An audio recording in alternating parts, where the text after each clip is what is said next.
You are so calm and collected. You know what I would do? I'd walk through the door.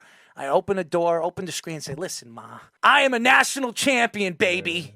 I'm willing to take your kid to my school and help him learn how it is to play for a team, how it is to hate the Tar Heels. Absolutely despise the Tar Heels. And as we wipe them all over the floor, you and your son and your family can enjoy such greatness from the D-U-K-E, Duke, Duke, Duke. That's all I would say. And that is Errol's impression of how he thinks Jon Scheyer recruits players. Well, first of all, Jon Scheyer did not recruit this class. It was Coach K that recruited this class. This was a very good, one of the best recruiting classes that Duke has had in 10 years, and he couldn't get out of the second round. I love Duke, okay? Everybody says, what makes you love them? Bobby Hurley, Danny Hurley, these guys are names. These guys would have been great names to hire for Mr. Coach K to bring in and help recruit a great class and help coach a great class. When they hired Jon Scheyer, you know him personally. I don't. I was not excited about it. I really wasn't. I'm not saying he wasn't a good Duke Blue Devil. I'm not saying that he wasn't a great leader to you. I'm sure he was. Very nice, sweet guy. You're a sweet guy. I mean, you both. I mean, could you imagine him walking into a nice home trying to sell the Duke Blue Devils? I wouldn't buy it, but that's just me. What is it that Coach K loves about this guy? Is this guy the real deal? Tell us a story. Sell me Jon Scheyer. Well, first, I'll say this. I don't really think he needs to be sold.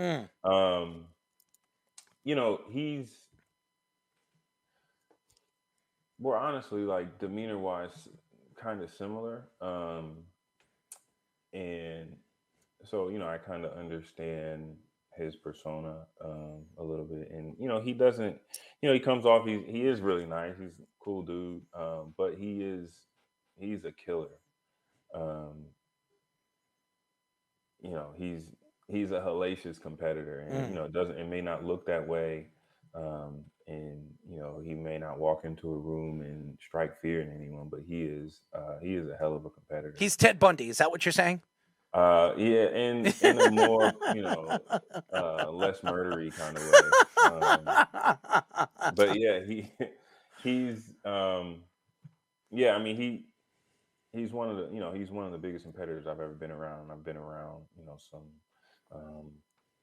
some really great competitors, and I think you look at his senior season, him moving on to the point guard, and I think he led the nation in assist to turnover ratio. Yes, he did. And just leading that group to a national championship. And I remember that year. It was back when Blackberries were popular. I'm dating myself a little bit. But he had a Blackberry, I had a Blackberry. So you guys were sharing it, right? You guys were sending texts and all that other stuff. You could keep a status on your Blackberry in your Blackberry Messenger, and we lost to Maryland at Maryland that year, and so we had 10 possible games left, right? And we had the Carolina game. I remember that, by the way. Yes. 3 games in the ACC tournament, 6 games in the NCAA tournament. And, I remember he put on his status on Blackberry, never losing again, with 10 exclamation points. And we beat Carolina, takes an exclamation point off. So now he's got 9. We win the ACC tournament, 3 exclamation points come off. And so that was, you could just tell how focused he was on this, this idea of just not losing any more games. And, obviously it's a team game, but, he's a big part of why we didn't lose any more games in 2010. And so, I think, he's a guy, if you don't know him and you just look at him and you're like,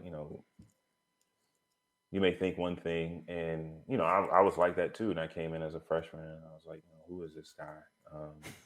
Not who is this guy? I knew who he was, but I was like, I could take this guy. And I soon, found out very quickly, why he was who he was.